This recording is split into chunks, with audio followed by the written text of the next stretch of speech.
Hey aspirants, welcome back to professional banking. स्वागत है आप सभी का। कैसे हैं आप सभी? तो दोस्तों, आज इस वीडियो में हम एक ऐसे टॉपिक के बारे में डिस्कशन करने जा रहे हैं जो जनरली सभी लोग इग्नोर करते हैं। जितने भी आई थिंक एजुकेटर होते हैं, जितने भी लोग वीडियो बनाते हैं यूट्यूब पे, वो लोग इस टॉपिक को इग्नोर ही कर रहे होते हैं कि आखिर कितना खर्चा होता है बैंकिंग के प्रिपरेशन में एक साल में। और मुझे लगता है कि ये एक इम्पॉर्टेंट टॉपिक है, एक स्टूडेंट पॉइंट ऑफ व्यू से एक बहुत इंपॉर्टेंट टॉपिक है, क्योंकि एक स्टूडेंट को पता होना चाहिए कि आप कितना पैसा खर्चा कर रहे हो जिस चीज़ की आप तैयारी कर रहे हो उसमें। बिकॉज़ आपको ये पता होगा ना, तो आप मेहनत करके तैयारी करोगे, डेडिकेशन के साथ तैयारी करोगे, आप इधर-उधर नहीं भागोगे। जैसे ये भी कर लें, वो भी कर लें, ये भी कर लें, वो भी कर लें, ऐसा नहीं करोगे। एक एग्ज़ाम को आप अच्छे से तैयारी करोगे, आपको पता रहेगा कि जिस भी में मेरा पैसा लग रहा है, इन्वेस्टमेंट मैं कर रहा हूँ, तो उससे मुझे आउटपुट चाहिए, है ना? तो आज इसी बारे में डिस्कशन होगा। और ये ज़रूरी इसलिए भी है ना, क्योंकि आपको 1 साल का बजट नहीं पता होगा, तो आप ना क्या करोगे, नेक्स्ट ईयर फिर तैयारी करोगे और नेक्स्ट ईयर फिर चीज़ें गड़बड़ करोगे। तो पहले ही पता होना चाहिए कि 1 साल में आप कितना खर्चा कर रहे हो। ठीक? चलो, स्टार्ट करते हैं वीडियो को। लेकिन स्टार्ट करने से पहले आपको बताना चाहूँगा कि अगर चैनल पर नए हो, तो सब्सक्राइब कर लेना, बेल आइकन को प्रेस कर देना, क्योंकि ये चैनल आपको बहुत हेल्प करने वाला है। आपकी जो रियल लाइफ़ में प्रॉब्लम्स होती हैं, उसको मैं लेकर आऊँगा, आपके सामने डिस्कशन करूँगा। और साथ ही साथ आपको जो पढ़ाता हूँ, वो तो पढ़ाऊँगा ही, ठीक है? तो जब मुझे टाइम मिलेगा, मैं ऐसे वीडियोज़ बनाता रहूँगा जो रियल लाइफ़ से रिलेटेड है, बिकॉज़ मैं भी खुद तैयारी करता हूँ। अब मुझे वो चीज़ें फेस करनी पड़ती हैं जो आप फेस कर रहे हो ऑलरेडी, ठीक है? तो मैं उन सब चीज़ों पे वीडियो बनाऊँगा, उसका सॉल्यूशन भी निकालेंगे हम, ठीक है? साथ में मिलके सॉल्यूशन निकालेंगे। जो भी आपको परेशानी हो, आपको रियल लाइफ़ में लेके दिक्कत आती हो, आप कमेंट बॉक्स में कमेंट बताओ, कमेंट करो, मैं उस पे वीडियो बनाऊँगा और सॉल्यूशन भी दूँगा उसका, ठीक है? तो चलो स्टार्ट करते हैं और देखते हैं क्या है आज के इस सेशन में। तो 1 साल का एस्टिमेटेड बजट हमने प्रिपेयर किया है कि लगभग कितना खर्चा हम करते हैं 1 साल के अंदर, जब बैंकिंग की प्रिपरेशन कर रहे होते हैं तब, ठीक? सबसे पहले नंबर पे आता है number of exams in a year. तो 1 साल में एग्ज़ाम कितने होते हैं? तो ये मेजर एग्ज़ाम की मैं बात कर रहा हूँ, 4 प्लस 2। इसके अलावा भी आरबीआई का एग्ज़ाम होता है, आपका प्राइवेट बैंक का एग्ज़ाम होता है, उसकी फ़ीस अलग हो जाती है, ठीक है? तो मैं इन सब की बात ही नहीं कर रहा, मैं मेजर 4 एग्ज़ाम्स आपके, एक RRB PO, RRB clerk, IBPS PO, IBPS clerk और आपका एसबीआई पीओ, एसबीआई क्लर्क। अब 4 प्लस 2 क्यों लिखा हूँ? इसका कारण ये है कि आईबीपीएस की फ़ीस अलग होती है और एसबीआई की फ़ीस अलग होती है, ठीक है? चलिए, तो आईबीपीएस की जो फ़ीस होती है, वो होती है ₹850 पर फॉर्म, ठीक है? आप ₹850 फॉर्म फिल करोगे। ये जनरल कैंडिडेट की बात हो रही है।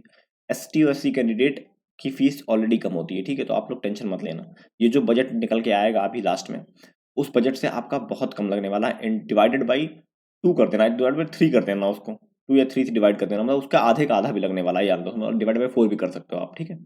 तो ये 850 के हिसाब से 4 एग्ज़ाम आपके होते हैं, ठीक है? और साथ ही साथ एसबीआई की बात करें तो 750 के हिसाब से 2 एग्ज़ाम आपके वहाँ होते हैं। तो इसका जो बन के आता है वो ₹1500 बन के आता है और इसका जो बन के आता है ₹3400 बनकर आता है, ठीक है? तो टोटल जो बजट निकल के आता है खाली फॉर्म फिलिंग का, वो निकल के आता है ₹4900। ₹4900 आपको टोटल देने होते हैं सिर्फ़ फॉर्म के पूरे साल के, सिर्फ़ मेजर एग्ज़ाम की मैं बात कर रहा हूँ। अभी अदर एग्ज़ाम का मैं गया भी नहीं हूँ। अदर का हम जोड़ेंगे भी नहीं, ठीक है? खाली मेजर एग्ज़ाम की प्लस। अब बताओ, ₹100 आपको लग जाते हैं आपकी फ़ोटो कराने में, फ़ोटोकॉपी कराने में और जो भी फलाना-ढिमकाना जो चीज़ें होती हैं, वो सारी चीज़ें कराने में ₹100 के आस-पास आपको लग जाते हैं, ठीक है? तो आपका ₹5000 का बजट आता है सिर्फ़ और सिर्फ़ एग्ज़ाम की फ़ीस पे करने में 1 साल में। सिर्फ़ ₹5000 का बजट सीधा-सीधा दिखता है, ठीक है? तो ये हो गया आपका total expense on form. Form पे कितना आ गया? ₹5000 तक का बजट आपका बन के आ जाता है, ठीक है? तो इतना आपको फॉर्म पे अपने खर्चा करना होता है। ये जनरल कैंडिडेट की बात हो रही है, जनरल और ओबीसी कैंडिडेट की, ठीक है? फीस सेम होती है। चलिए, नेक्स्ट है बुक्स, कॉपीज़ एंड पेन्स। अगली बात करते हैं किताब की, कॉपी की और पेन की। देखो, तैयारी कर रहे हो तो किताब की ज़रूरत पड़ेगी। आप लोग सोचते हो कि ऑनलाइन प्रिपरेशन कर लूँ, पीडीएफ मिल जाती हैं, पढ़ लें। तो वो पीडीएफ में ना वो चीज़ें सीक्वेंस्ड वे में नहीं होती हैं जो किताब में आपको मिल जाएँगी। एक किताब अगर आप खरीदते हो, किसी भी पब्लिकेशन की खरीद लो, किसी भी कोचिंग की खरीद लो, उस किताब में ना आपको प्रीलिम्स से लेके मेंस तक के सारे कंपाइल्ड वे में एक जगह मिल जाते हैं।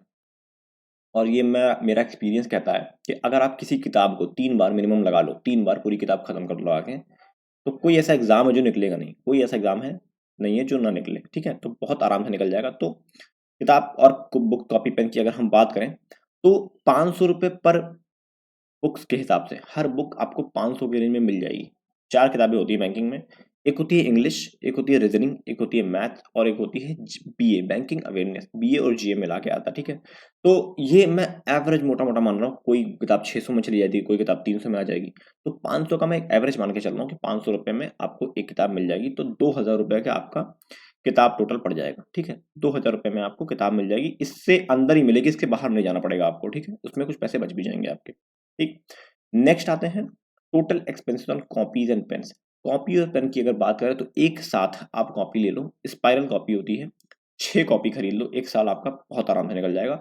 ये मैंने मैक्सिमम बजट कहा है, मैक्सिमम, ये एकदम फेयर कॉपी होती है, मैक्सिमम वाली बात कर रहा हूँ, क्योंकि आप अपने फेयर नोट्स जरूर बनाना, जो भी आप पढ़ रहे हो उसकी फेयर नोट्स बने होनी जरूरी है, ठीक है। तो ये मैक्सिमम अमाउंट बता रहा हूँ कि ये 100 रुपये 90 रुपये में मिल जाएगा आपको, ये मैं मैक्सिमम बता रहा हूँ, ठीक है। और 100 रुपये के आसपास पेन, आपका पेन का खर्चा आएगा, पेन का इरेजर पेंसिल और स्केल जो भी आप लेना हो सब इसमें खर्चा। तो ये 800 रुपये के आसपास मैं एस्टिमेट बना रहा हूँ, 800 रुपये में आपको ये पूरा अवेलेबल हो जाएगा, मतलब मिल जाएगा आपको, ठीक है। इतना खर्चा आपको बुक्स कॉपी और पेन पे करना है। चलिए नेक्स्ट की बात करते हैं, ऑनलाइन और ऑफलाइन कोर्स की। देखो ऑनलाइन ऑफलाइन कोर्स लेना इम्पोर्टेंट है, ये लोग कई मतलब कई बच्चे पूछते हैं कि ये इम्पोर्टेंट है या नहीं है। तो मैं कहूँगा इम्पोर्टेंट है, चाहे ऑनलाइन लो चाहे ऑफलाइन लो, एक कोर्स जरूर लेना। बिकॉज अगर आपके पास रोड नहीं होगी चलने के लिए, तो आप इधर उधर जाओगे, डायरेक्शन रास्ता भूल जाओगे। आप कभी ये पढ़ोगे, कभी वो पढ़ोगे, कभी वो पढ़ोगे, कभी वो पढ़ोगे। तो मेरा अगर सजेशन लो तो ऑनलाइन या ऑफलाइन कोई एक लेना, चाहे ऑनलाइन लेना चाहे ऑफलाइन ले लेना, और शिद्दत से फॉलो करना उसको एकदम बढ़िया से, ठीक है। ये नहीं कि ऑनलाइन ले लिया अब मजा नहीं आ रहा है छोड़ दूसरे टीचर, टीचर कोई खराब नहीं होता, टीचर सारे बढ़िया होते हैं, ठीक है। फॉलो करो खाली उनको अच्छे से, आप शिद्दत से फॉलो करो, जो वो पढ़ा रहे हैं उनको पढ़ो, उसके बाद उससे रिलेटेड घर पे आके 50 क्वेश्चन सॉल्व करो।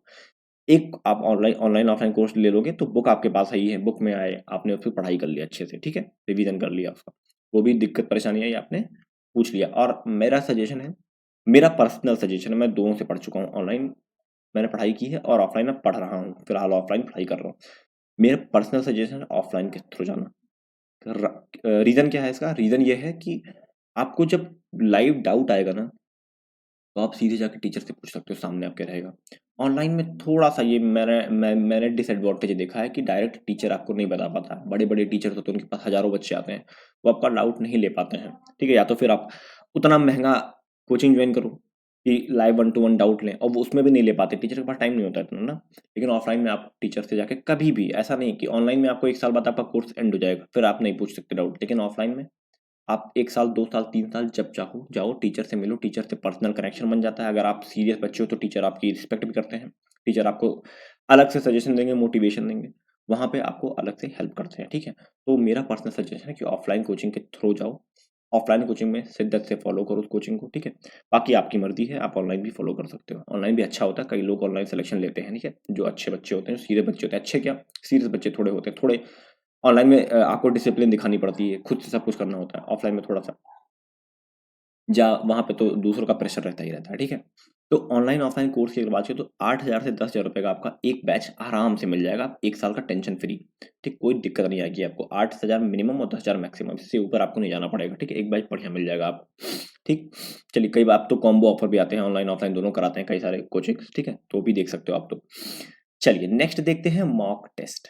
जी हाँ, ये बहुत इंपॉर्टेंट टॉपिक है, ये सबसे ज़्यादा इंपॉर्टेंट है पूरे इसमें, ये नहीं करोगे तो फिर बेड़ा पार नहीं होने वाला है, ठीक है। मॉक टेस्ट की बात करें तो आप लोग ना 1200 मैंने क्यों रखा मॉक टेस्ट का प्राइस 1200 इसलिए रखा कि आपको 2 मॉक खरीदने हैं, 2 मॉक खरीदने हैं, एक मॉक अभी ले लेना है फुल, मतलब 1 साल वाला मॉक जो होता है ना, 1 साल का पूरा पैक खरीद लो, एक मॉक किसी भी मॉक का लेना, सारे मॉक टेस्ट ठीक होते हैं, किसी भी मॉक का एक मॉक ले लो जो आपके बजट में हो, 600-700 रुपए तक में एक मॉक मिल जाए, ठीक है, और पूरे साल का मिल जाए, 1 साल का पूरा हर एग्जाम उसमें कवर हो, 6 के 6 एग्जाम और भी जो एग्जाम होते हैं सारे कवर हो आपके, एक मॉक वो ले लो, 700 रुपए के आसपास वो मॉक मिल जाएगा आपको। और 500 रुपए जो आप बचा के रखे हो उसको बचा के रखो, क्योंकि जब आपका एग्जाम नजदीक आ रहा होगा ना तब आपको मॉक टेस्ट खरीदना होगा, कौन सा वाला, उस पर्टिकुलर एग्जाम का। तो मान लेते हैं कि यहाँ पर चलो जी 700 मत लो, ये 6, हाँ चलो 700 रखते हैं, ठीक है, 700 सही है, 700 में मिल जाएगा आपको। अब 500 में 249 के आसपास में एक मॉक मिल जाएगा उस पर्टिकुलर एग्जाम का, जैसे आरआरबी आ रहा है तो आरआरबी का 249 या 299 में ऐसे एक मॉक मिल जाएगा, उसके बाद फिर एक 299 में ऐसे एक मॉक, तो आरआरबी का ले लिया एक और आईबीपीएस का ले लिया एक, ठीक है। तो पर्टिकुलर एग्जाम का मॉक टेस्ट लेके उसको फिर अलग से दो, और ये जो अभी लियो ना 700 वाला जो पूरे साल वाला, इसको अभी से देना स्टार्ट कर दो, आज से ही देना स्टार्ट कर दो, प्रिपरेशन शुरू कर दो, और मॉक टेस्ट हर वीक देते रहो, उसको एनालिसिस करते रहो, ठीक, ताकि आपको पूरा जब एग्जाम आपका आए नजदीक, तब आप जो दूसरा वाला मॉक खरीदोगे उसमें आप अपना परफॉर्मेंस दिखा सको, ठीक है। तो ये आपका मॉक टेस्ट का इतना खर्चा आ जाएगा, ठीक। चलिए अब बात करते हैं सबसे इंपॉर्टेंट मिसलेनियस खर्चे की। मिसलेनियस खर्चे ये दिखते नहीं हैं पर ये होते हैं, ठीक है। ये खर्चे दिख नहीं रहे होते हैं लेकिन ये खर्चे हो रहे होते हैं। जैसे माने ट्रैवलिंग का खर्चा। ट्रैवलिंग का खर्चा कैसे? जब आपका एग्जाम होता है, आप लोग आउटर सिटी से आते हो, पेपर देने जाते हो, जैसे कहीं के भी हो, लखनऊ आए पेपर देने, गोरखपुर गए पेपर देने, या कहीं भी आप पेपर देने गए, तो आप एक एस्टिमेटेड बजट लेके चलते हो ना, यार इतना दूर जाएंगे, इतना दूर आएंगे तो कितना खर्चा आएगा। तो मैंने एक बनाया एस्टिमेट बजट बीच मतलब कि हर एग्जाम में आपको 500 रुपये खर्चे करने पड़ेंगे, हर एग्जाम में, आने जाने में, खाने पीने में, वहां पर रुकने में, कहीं भी एक अनुमानित बजट 500 रुपये का खर्चा आएगा, लगभग लगभग एवरेज, ठीक है। तो 6 एग्जाम के हिसाब से 3000 रुपये खर्चा आपका होगा, ठीक है, ट्रैवलिंग का। अब बात करें ये कैसा है, 7200, ये उनके लिए है जो ऑफलाइन कोचिंग करेंगे, ये ऑनलाइन कोचिंग वालों के लिए नहीं है, ये ऑफलाइन कोचिंग वालों के लिए है, जोड़ना जरूरी है, ठीक है। क्यों? क्योंकि देखो, ऑफलाइन जो कोचिंग करेंगे वो आप जहाँ भी रहते होंगे वहां से कोचिंग जाना, कोचिंग से वापस आना, या कोचिंग जाते टाइम कुछ जैसे रूम लेके रहते हो तो उसका खर्चा थोड़ा बहुत मान लेते हैं, उसका खर्चा मैं इसमें डाला ही नहीं हूँ, ठीक है। तो वो सारी खर्चे इसमें इन्वॉल्व हैं। तो कोचिंग जाना 20 रुपये, 10 रुपये जाना, 10 रुपये आना, 20 रुपये के हिसाब से आपको एक महीने में 600 रुपये खर्चा करना पड़ेंगे, और 600 मतलब इंटू 12 महीने से इसको मल्टीप्लाई करते हैं तो 7200 रुपये आपको यहाँ पे कोचिंग जाने आने में खर्चा करना पड़ जाएगा, लगभग लगभग। देखो अब आप लोग सोचो ना, अब आप लोग जैसे मान लो, ये मत सोचना कि जैसे मान लो कि मैं कह रहा हूँ कि मैं बैच नहीं खरीदूंगा, मैं घर पे ही पढ़ लूंगा या रूम पे ही पढ़ लूंगा, तो बैच नहीं लोगे तो रूम पे खर्चा होगा, है ना। बैच लोगे तो रूम पे खर्चा होगा, तो हो सकता हो कि कोचिंग आने जाने में खर्चा ना हो, या ऑनलाइन ऑनलाइन पढ़ोगे तो हो सकता हो कि तुम्हारा और दूसरा खर्चा हो, रूम पे बैठ के पढ़ रहे हो उसका खर्चा हो। तो इधर खर्चा कम करोगे तो उधर खर्चा बढ़ेगा, ऐसे बता रहा हूँ, ठीक है। इस वजह से मैं इसको एस्टिमेटेड बजट बता रहा हूँ कि ये एग्जैक्ट बजट नहीं है, एस्टिमेटेड है, इतना खर्चा आपका होगा। उसके बाद बात करें, कुछ लोग लाइब्रेरी ज्वाइन करते हैं। लाइब्रेरी में मिनिमम फीस आपकी 7 से 8 घंटे की 800 रुपये के आसपास होती है। एवरेज लाइब्रेरी की बात करें, बहुत हाई फाई लाइब्रेरी में ना जाएं अगर, कि ठीक ठाक लाइब्रेरी हो, तो अगर आप 6 घंटे का भी लाइब्रेरी लेते हो तो 800 रुपये में आपको मिल जाएगा, 6 घंटे, 7 घंटे मैक्सिमम होता है, बढ़िया पढ़ाई कर सकते हो आप 6 घंटे में। तो इसके हिसाब से 9600 रुपये ये आपके लाइब्रेरी के बनेंगे एक साल के। उसके बाद अदर्स खर्चे आपके 1200 रुपये, अदर खर्चे हर मंथ 100 रुपये, मान लो कोई एक्स्ट्रा खर्चा आपका निकल के आ रहा है, कुछ भी एक्स्ट्रा खर्चा हो सकता है, वो खर्चा आप मान लो कि आपका अदर्स में आ जाएगा, ठीक है। इतने खर्चे आपके एक साल में होने हैं। अब ये ग्रैंड टोटल होता कितना है, इसका ग्रैंड टोटल होगा 3000, 38,000 रुपये टोटल, ठीक है। 38,000 रुपये आपको एक साल में खर्चा करने हैं, लगभग मतलब 12 3 36, मतलब 12,000, मतलब 3,000 रुपये मंथली, 3,000 रुपये आपको, 3,000 प्लस रुपये मंथली, मतलब 100 रुपये से ऊपर डेली का खर्चा आपका होने वाला है, ठीक है, पूरे साल। तो इस चीज को दिमाग में बैठा के तब तैयारी शुरू करनी है। और ये चीज़ अगर आपके दिमाग में रहेगी तो आपको ये पता रहेगा, आप डिस्ट्रैक्टेड नहीं रहोगे, ठीक है। आपको ये पता रहेगा कि भाई हम इतना खर्चा कर रहे हैं इस पर्टिकुलर एग्जाम के लिए, तो हमें इस एग्जाम को क्रैक करना है। ये चीज़ आपको नहीं पता रहेगी तो आप लोग डिस्ट्रैक्ट हो सकते हो कि भाई एसएससी का फॉर्म आया उसको भी भर दिया, रेलवे का फॉर्म आया उसको भर दिया, जीडी का फॉर्म चल रहा है, पुलिस वाले का फॉर्म आया उसको भी भर दिया, तो ये डिस्ट्रैक्ट हो जाओगे। ऐसा मत करो, एक एग्जाम को टारगेट करो, उसका एक टाइम बनाओ कि टाइम फ्रेम इतने दिन में इस चीज को पर्टिकुलर तरीके से करेंगे। स्ट्रेटेजी जब तक अच्छी नहीं बनाओगे, एग्जाम क्रैक करना बहुत मुश्किल है, ठीक है। तो स्ट्रेटेजी बनाना बहुत इंपॉर्टेंट है कि पढ़ने की स्ट्रेटेजी क्या होगी, कैसे कैसे क्या हमको टाइम डिसाइड करना है, कैसे उसको पढ़ाई करनी है, ठीक है। तो ये इंपॉर्टेंट है। तो मेरा ये था कि मैं इस पे एक वीडियो बनाऊं, क्योंकि मैंने ये चीज़ झेली है। मैं लगभग 1.5 साल तैयारी किया था, उसके बाद इसी चीज़ की वजह से मैं तैयारी छोड़ दी अपनी, और वापस चला आया, मतलब लखनऊ में आके जॉब करने लगा। फिर थोड़े बहुत पैसे कमाए, उसके बाद फिर दोबारा से रीस्टार्ट करी तैयारी इस साल ना। तो ये चीज़ सबके साथ होगी, मुझे पता है, क्योंकि देखो जिसकी फैमिली अच्छी है, ठीक ठाक सपोर्ट कर रही है, उनके लिए चलो बहुत अच्छी बात है, भाई आपको सपोर्ट मिल रहा है 4 5 साल, अगर नहीं होता तो भी कोई दिक्कत नहीं है। या जो बहुत अच्छे हैं पढ़ने में, एक साल में क्रैक कर सकते हैं, तो वो हर कोई लेवल मैच नहीं करा सकता ना। जो आते हैं बच्चे 1 साल में क्रैक करके चले जाते हैं तो फिर उनका हाइप बन जाता है कि 1 साल में बैंकिंग निकल जाती है। सबकी नहीं निकलती है यार, ये जेन्युइन बात है, सबकी नहीं निकलती है और उनके बारे में कोई बोलता भी नहीं है जिनकी नहीं निकलती है, उनके बारे में कोई बातें भी नहीं करता है। तो उनमें से एक मैं हूँ कि एक बार में नहीं निकला, 2 बार में नहीं निकला, प्रीलिम्स निकल गया, मेंस में गया, मेंस नहीं निकला, मेंस निकला तो इंटरव्यू नहीं निकला। तो ये सारी चीज़ें चलती रहती हैं। इतना आसान जर्नी नहीं है, लेकिन हार नहीं मानना है, ठीक है? करेंगे जब तक समय है तब तक करेंगे, और नहीं हुआ तो फिर किस्मत है, ठीक है? ऐसा नहीं है कि मैं उसके लायक नहीं था या शायद वो मेरे लायक नहीं था या मैं किसी और चीज़ के लिए बना हूँ, ऐसा बोल देंगे और आगे बढ़ जाएँगे लाइफ में, ठीक है? लेकिन जब तक समय है तब तक तो करेंगे ना, और साथ मिलके करेंगे। आप मुझे सर मत कहो, भाई कहो, दोस्त कहो, जो कहना कहो, साथ रहेंगे, साथ मिलेंगे, जो भी प्रॉब्लम परेशानी है कमेंट सेक्शन खुला है, कमेंट सेक्शन में बताओ, अपनी प्रॉब्लम बताओ, परेशानी बताओ, मुझे लगेगा कि हाँ, उस पे वीडियो बनाना चाहिए, उस पे गाइड करना चाहिए आपको, तो मैं अपनी तरफ से पूरी कोशिश करूँगा आपको गाइड करने की, ठीक है? ये एक एस्टिमेटेड बजट था आपके लिए, मेरे लिए, हम सबके लिए कि भई ये चीज़ देख लो, इतना खर्चा कर रहे हो आप, तो डिस्ट्रैक्ट मत होना। बहुत ही इम्पोर्टेंट है, 2024 बहुत इम्पोर्टेंट है ये साल, ठीक है? तो इस साल सिलेक्शन लेने की पूरी कोशिश करो। मैं ये नहीं कहूँगा सिलेक्शन मिल जाएगा, लेकिन अपनी तरफ से कोशिश में कमी नहीं होनी चाहिए, ताकि 2024 के एंड में ना, जब अगर मान लो सिलेक्शन नहीं होता है, तो ये फ़ील ना आए कि मैंने अपना 100% नहीं दिया, है ना? ये फ़ीलिंग नहीं आनी चाहिए, ठीक? चलो, कोई दिक्कत, परेशानी, डाउट वाउट हो तो कमेंट सेक्शन में बता देना, ठीक है? चलो, फिलहाल वीडियो इतना ही था। ये मेरा टेलीग्राम चैनल है, इसको ज्वाइन कर लेना। यहाँ पे मैं जो पढ़ाता हूँ, जैसे वोकैब कराता हूँ और क्लर्क मीन्स लेवल का बना रहा हूँ, कंटेंट बनाता हूँ, और उसके अलावा अब मैं पूरी रीजनिंग की सीरीज लॉन्च करने जा रहा हूँ। पूरी रीजनिंग, बेसिक टू एडवांस, ठीक है? पूरी की पूरी रीजनिंग कराएंगे, मार्च से स्टार्ट कर देंगे। मार्च से क्या, बहुत जल्द स्टार्ट करने वाले हैं उसको, ठीक है? रिकॉर्डेड सेशन ही आएगा, तो वो पूरी रीजनिंग वहाँ पे कराएँगे, तो उसकी पीडीएफ, लिंक सब कुछ यहीं डालता हूँ, ठीक है? तो इस टेलीग्राम चैनल को जॉइन कर लो, यहाँ पे प्रोफेशनल बैंकिंग ऑफिशियल, प्रोफेशनल के बाद अंडरस्कोर लगा देना, बैंकिंग के बाद अंडरस्कोर लगा देना और ऑफिशियल लिख देना, टेलीग्राम मिल जाएगा। अदरवाइज़ ना मिले तो डिस्क्रिप्शन में लिंक दिया है, उस पे क्लिक करके जॉइन कर लो, ठीक है, टेलीग्राम को। चलो, फिलहाल वीडियो में इतना ही था। अच्छा लगा हो तो एक लाइक कर देना, सब्सक्राइब कर लेना, बेल आइकन को प्रेस कर देना और ऑल वाला नोटिफिकेशन ऑन कर देना, ठीक है? और अपने दोस्तों के साथ भी शेयर करना, जिनको जानना ज़रूरी है कि कितना खर्चा होता है 1 साल में, ठीक? चलो, मिलते हैं नेक्स्ट वीडियो में, तब तक के लिए thank you and God bless you all.